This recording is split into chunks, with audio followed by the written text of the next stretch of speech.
ओम नमः शिवाय। नमस्कार दोस्तों, स्वागत है आप सभी का आपके अपने यूट्यूब चैनल खुशहाल ज़िंदगी में। दोस्तों बात करेंगे आज साल 2023 में शारदीय नवरात्रि कब से प्रारंभ हो रहा है, कलश स्थापना किस दिन किया जाएगा तथा अष्टमी, नवमी तथा दशमी तिथि किस दिन है, कन्या पूजन किस दिन किया जाएगा, अर्थात नवरात्रि से संबंधित संपूर्ण जानकारी आज के वीडियो में हम आपको देने वाले हैं। वीडियो को अंत तक ज़रूर देखिएगा और वीडियो आगे बढ़ाएं इससे पहले आप सभी से रिक्वेस्ट है कि वीडियो को लाइक ज़रूर कीजिएगा। अगर चैनल पर पहली बार आए हैं तो चैनल सब्सक्राइब अवश्य करें। सर्वमंगल मांगल्ये शिवे सर्वार्थ साधिके शरण्ये त्र्यंबके गौरी नारायणी नमोस्तुते।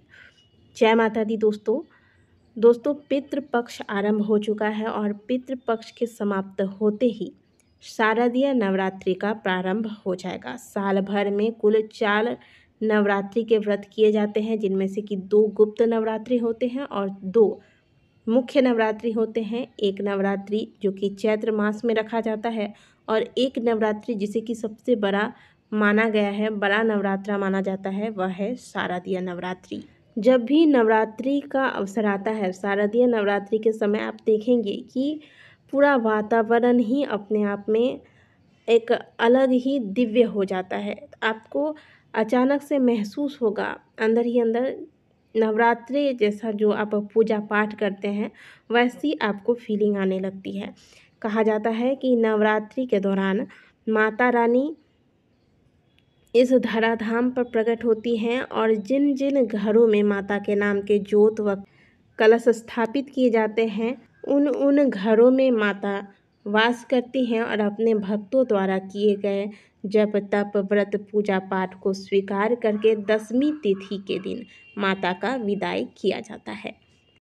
माँ जगत जननी माँ भवानी जब भी नवरात्रि के पहले दिन धराधाम पर आती हैं तो प्रत्येक वर्ष माता एक अलग अलग वाहन का चुनाव करती हैं। इस बार माता का आगमन हाथी पर हो रहा है। मान्यता है कि जब माता का आगमन हाथी पर होता है तो यह शुभ संकेत माना जाता है। यह शुभता सुख समृद्धि की ओर इशारा करता है। तो माता इस बार गजराज पर सवार होकर अत्यंत प्रसन्न मुद्रा में अपने भक्तों का कल्याण करने के लिए पधार रही हैं और माता के आगमन के लिए माता के भक्तों को अभी से उनकी स्वागत की तैयारियों में लग जाना है। हम सभी को नवरात्रि की कुछ विशेष तैयारियां हैं जो पहले से ही कर लेनी है। तो कौन कौन सी तैयारियां हमें करनी है, चलिए ये जानते हैं।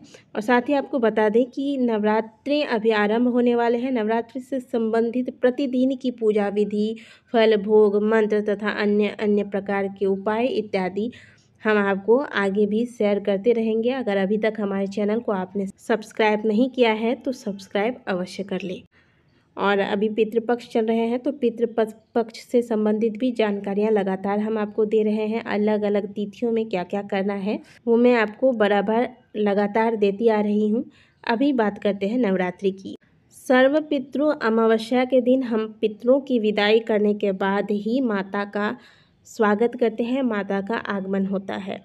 तो सर्व पितृ अमावस्या के दिन पितरों की विदाई हो जाने के बाद अगले दिन माता के कलश की स्थापना होगी और अगले दिन ही यानी कि 15 अक्टूबर को नवरात्रि का पहला दिन होगा और प्रतिपदा तिथि में ही कलश स्थापना किया जाता है। तो सबसे पहले जानते हैं कि कलश स्थापना का शुभ मुहूर्त क्या होगा। अश्विन मास के शुक्ल पक्ष की प्रतिपदा तिथि का शुभारंभ 14 अक्टूबर रात्रि 11:24 पर होगा। इस तिथि का समापन 16 अक्टूबर को मध्य रात्रि 12:36 पर होगा।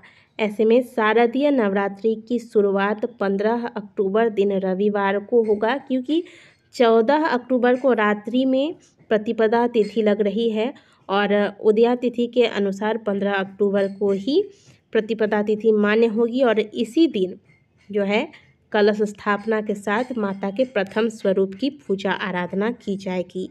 और विजयादशमी आज से लेकर 9 दिनों तक माता की पूजा अर्चना होने के बाद विजयादशमी में माता की विदाई की जाएगी, जो कि इस बार 24 अक्टूबर को है।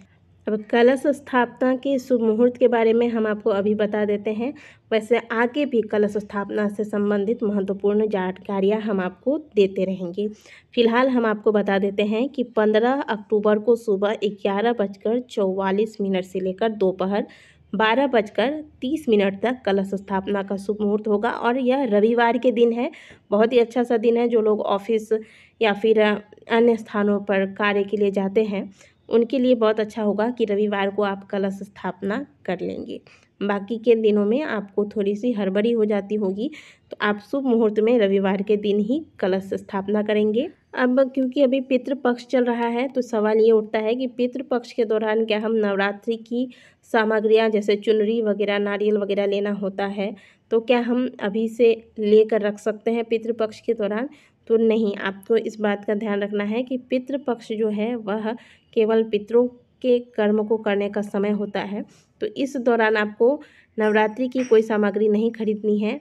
सर्वपितृ अमावस्या 14 अक्टूबर को है। इस दिन दोपहर के समय लगभग 12 साढ़े 12 बजे तक पितरों का जो विदाई है वो हो जाता है। तो इसके बाद आप शाम के वक्त माता रानी के लिए जो भी चुनरी वगैरह नवरात्रि के जो भी आपको ख़रीदारी करनी है वह 14 अक्टूबर को शाम के वक्त आपको कर लेनी है। इसके पहले आप घर की साफ़ सफाई कर सकते हैं क्योंकि नवरात्रि में पवित्रता का विशेष ध्यान रखना होता है। तो आप घर के मंदिर को, किचन को, ये सभी जो सफाई वगैरह का कार्य करना है वो सब आप कर सकते हैं।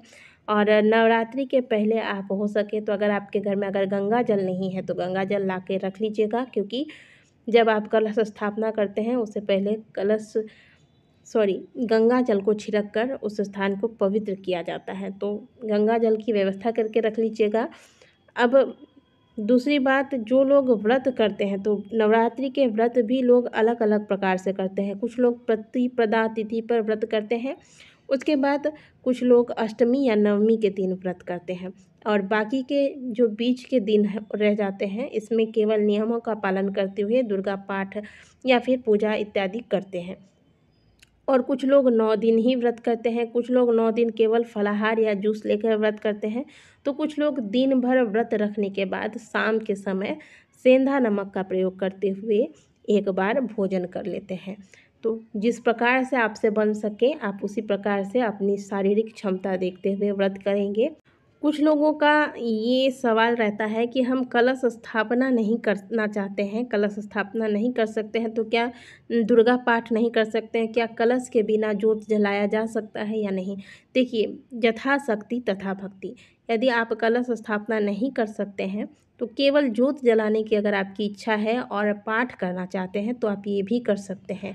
कई लोग कन्या पूजन नहीं कर पाते हैं और कई लोगों का मानना है कि बिना कन्या पूजन के नवरात्रि व्रत पूर्ण नहीं होता, और ये सही भी है। नवरात्रि व्रत तभी आपका पूर्ण होता है जब आप कन्या पूजन करते हैं।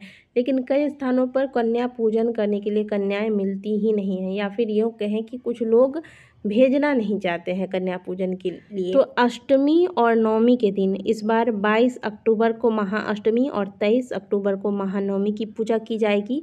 इनमें से जिस दिन आपके यहाँ, दोनों ही दिन अच्छा होता है, जिस दिन आपके यहाँ हवन करने का विधान है हवन कीजिए। घर की पूजा आप पहले पूर्ण कर लें। आज के दिन माता को हलवा, पूरी और चने, नारियल इत्यादि का भोग लगाएं और माता के मंदिर में जाकर ये चीज़ें, ये प्रसाद आप एक थाली में 9 जगह पर 9 पूरियाँ, हलवा, चना, नारियल, साथ में थोड़ा सा कलेवा, दक्षिणा, ये सब रख के माता के मंदिर में जाकर ये चीज़ें अर्पित करें। और अगर मंदिर में आपको कन्याएं मिलती हैं तो आप वहीं पर माता के नाम से इन कन्याओं को भोजन कराएं, इनकी पूजा करें और कुछ ना कुछ इनको दान कर दें। ऐसा भी आप कर सकते हैं।